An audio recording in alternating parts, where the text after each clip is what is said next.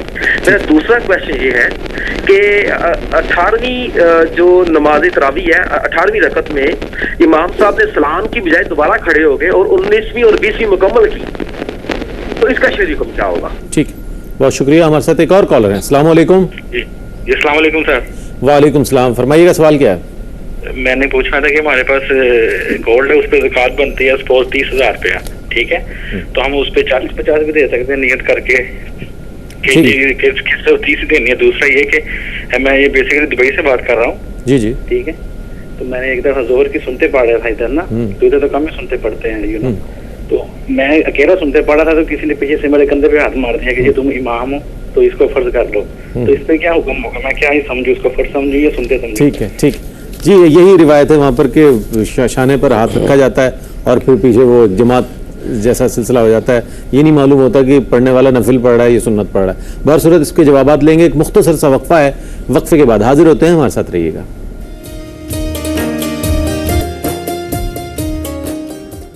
ناظرین, آپ کا خیر مقدم ہے رحمت سحر میں.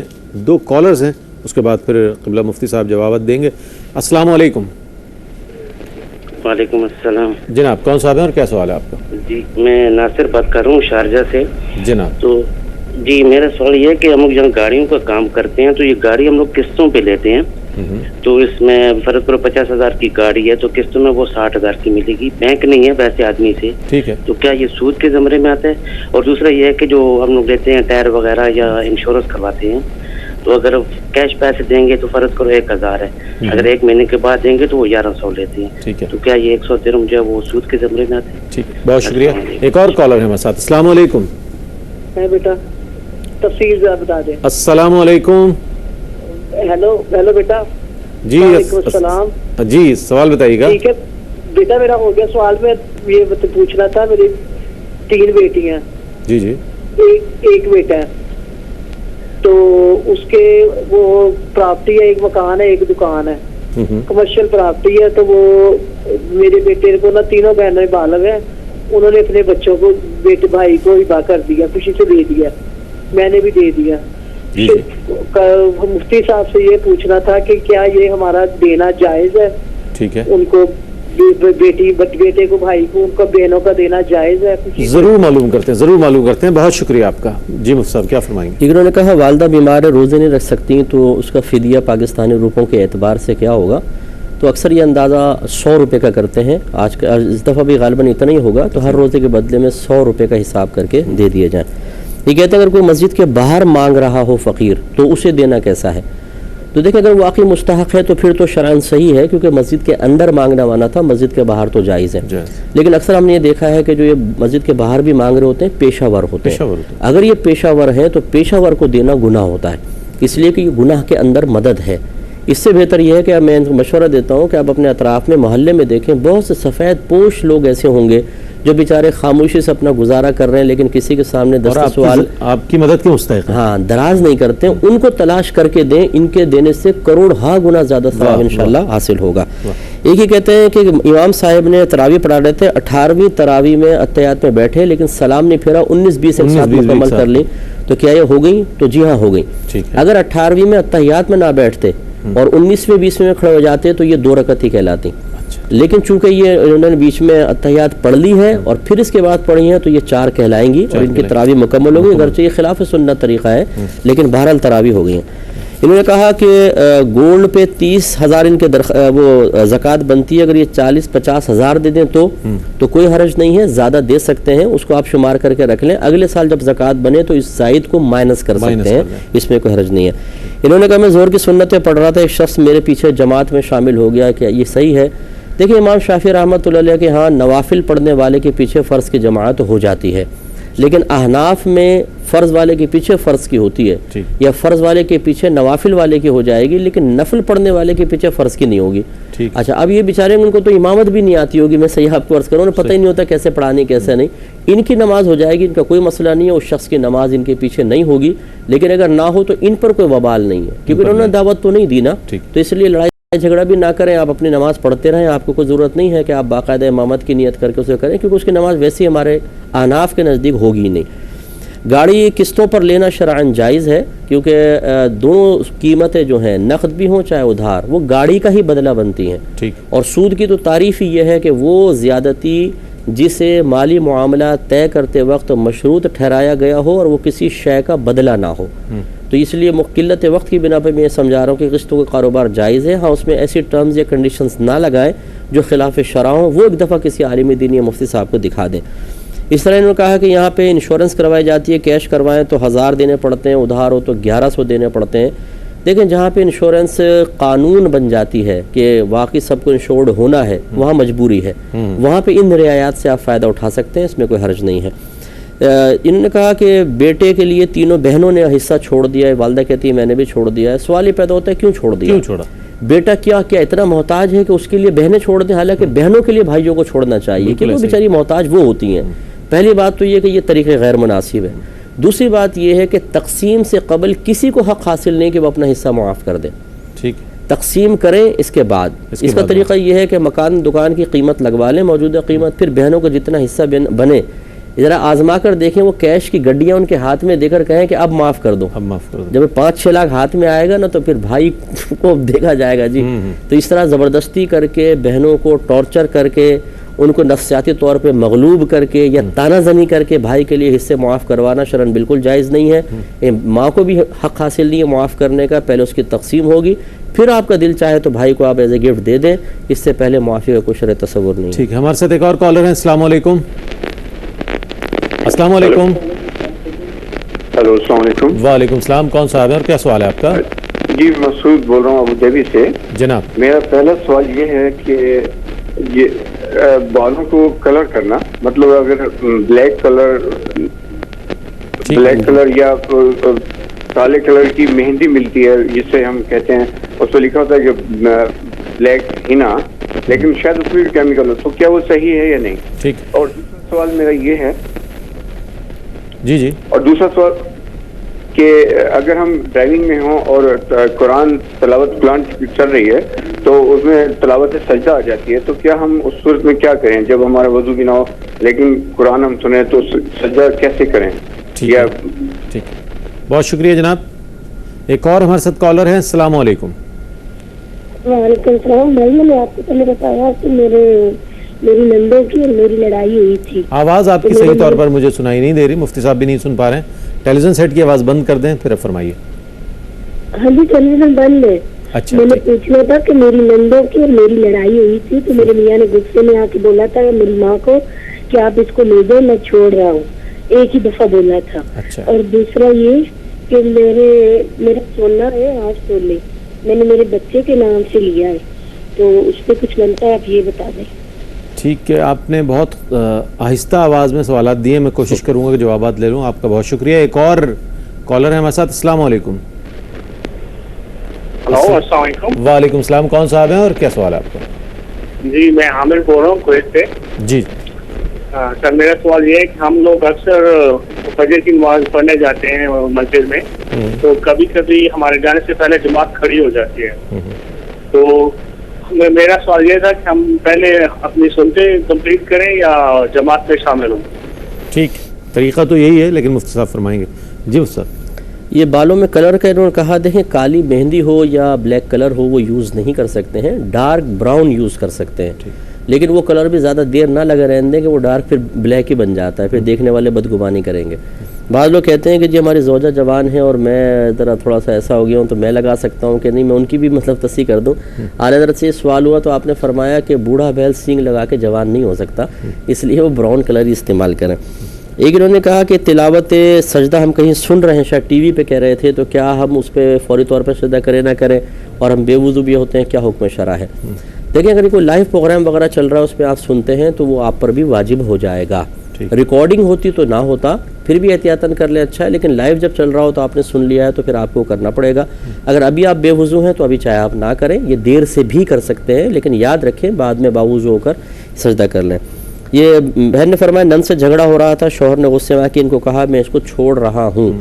یہ لفظ چھوڑ جو ہے یہ باب طلاق میں صریح ہے، فوراً طلاق پڑے گی چاہے نیت ہو یا نہ ہو۔ میں نے چھوڑ دیا یا میں چھوڑتا ہوں یا چھوڑ رہا ہوں، ان سے فوراً ایک طلاق واقع ہو گئی۔ اب وہی بات ہے کہ اگر یہ دوران عدت ہیں، یعنی ابھی 3 حیض نہیں گزرے ان الفاظ کو کہے ہوئے، تو شوہر ان کو دوبارہ نکاح میں رکھ سکتے ہیں بغیر نکاح کے، بس رجوع کے الفاظ کہہ لیں، اور اگر یہ 3 حیض گزر چکے ہیں تو جدید نکاح کرنا پڑے گا، لیکن اسی صورت پہ ہے جب پہلے 2 طلاقیں نہ دے دی ہوں، ورنہ تو 3 ہو جائیں گے اور حلالہ کے بغیر نہیں مل سکیں گے۔ ایک انہوں نے کہا کہ انہوں نے بچے کے نام سے کوئی شے لے کے رکھی ہوئی ہے، اس کے اوپر زکوٰۃ بنے گی کہ نہیں بنے گی، وہ چاہے پلاٹ ہو یا زیور ہو، بچے کے نام سے جیسی آپ لیں گے یاد رکھیں چاہے اس کے قبضے میں دے نہ دیں اس کی ملکیت میں داخل ہو جائے گا، اور جب تک بچہ بالغ نہیں ہوتا اس کے کسی مال پہ زکوٰۃ نہیں ہوتی، لہٰذا اس پہ زکوٰۃ نہیں ہے۔ فجر کی اگر جماعت میں پہنچیں تو صرف فجر کا یہ حکم ہے، باقی ظہر عصر وغیرہ کسی کا یہ حکم نہیں ہے فوراً جماعت میں شامل ہو جائیں، لیکن سنت فجر کے لیے حکم شرع یہ ہے کہ چونکہ اس کی حدیث میں تاکید زیادہ ہے کہ پہلے علیحدہ ہٹ کر سنتیں پڑھ لیں پھر جماعت میں شامل ہوں، لیکن اس کی شرط یہ ہے کہ یقین ہو کہ سلام سے پہلے شامل ہو جائیں گے۔ مثال کے طور پہ دوسری رکعت کے آخر میں پہنچیں، اب اگر سنت پڑھیں گے امام سلام پھیر دیں گے تو یہ تو بالکل غلط ہو جائے گا، پھر شامل ہو جائیں، لیکن اگر اتنا ٹائم ہے کہ سنتیں پڑھ سکتے ہیں تو پہلے سنت پڑھیں پھر شامل جماعت۔ ٹھیک ہے ناظرین، میں نے سوال قائم کیا تھا کہ مساجد میں جو چندہ ہوتا ہے اس کے مصارف کے حوالے سے ہم جاننا چاہیں گے، لیکن ایک اور کالر ہیں۔ السلام علیکم۔ جی وعلیکم السلام جناب کیا کہیے گا، کون صاحب ہے؟ سر اپنا یونس حمدانی عرض کریں سر، اپنا جی سوال بھول گئے آپ، میرا خیال ہے دوبارہ کال کیجیے گا۔ ایک اور ہمارے ساتھ کالر ہیں۔ السلام علیکم۔ السلام علیکم جناب، سوال یہ کیا تھا میں نے مفتی صاحب کہ جو چندہ ہوتا ہے اس کے حوالے سے کیا کہیے گا؟ دیکھیں 2 چیزیں ہیں، ایک تو ہے زمین پلاٹ وغیرہ وقف کرنا، ایک ہے چندہ کسی کام کے لیے مختص کر دینا۔ وقف کی تعریف یہ ہوتی ہے کہ شے کو باقی رکھ کر اللہ کے لیے اس کو وہ باقی رہتی ہے، اس کے جو فائدے ہیں نفع ان سے استفادہ کیا جاتا ہے، لیکن چندے کے اندر آپ کو پتہ ہے کہ پیسہ ہلاک ہوتا ہے تو نفع حاصل ہوتا ہے، تو اس کے لیے وقف کے الفاظ استعمال نہیں کرتے بلکہ اس کے لیے معین کرنا یا تخصیص کے الفاظ استعمال کرتے ہیں۔ تو اس کی حکم شرع یہ ہوتا ہے کہ چندہ جس مقصد کے لیے متعین کیا گیا یا مختص کیا گیا اسی میں استعمال کر سکتے ہیں، اس کے علاوہ نہیں کر سکتے ہیں۔ مثال کے طور پہ 11ویں کا چندہ کیا تو 11ویں میں ہوگا، 12ویں کا چندہ کیا تو 12ویں میں، تعمیر مسجد کے لیے کیا ہے تو تعمیر مسجد میں استعمال ہوگا، انتظامات مسجد کے لیے چندہ کیا ہے تو انتظامات میں استعمال کر سکتے ہیں، اگر لائٹنگ یا ڈیکوریشن کے لیے کیا ہے تو اسی میں استعمال کر سکتے ہیں۔ اس میں اگر بچ جاتا ہے تو پھر اگر مالکان معلوم ہیں تو ان کو واپس کریں، ورنہ پھر کبھی دوبارہ وہ موقع اگر آئے تو اسی مد میں استعمال کریں، اپنی مرضی سے کسی اور کام میں استعمال نہیں کر سکتے ہیں۔ اس لیے کمیٹیوں کو میرا مشورہ یہ ہے کہ جب بھی یہ چندہ کسی مقصد کے لیے لیں تو یہ پہلے لوگوں سے کہلوا لیں یا ان کو راضی کر لیں کہ اگر چندہ بچ گیا تو ہم مسجد کے کسی کام میں لگا دیں گے، تو لوگ اس پر راضی ہو جائے تو ٹھیک ہے۔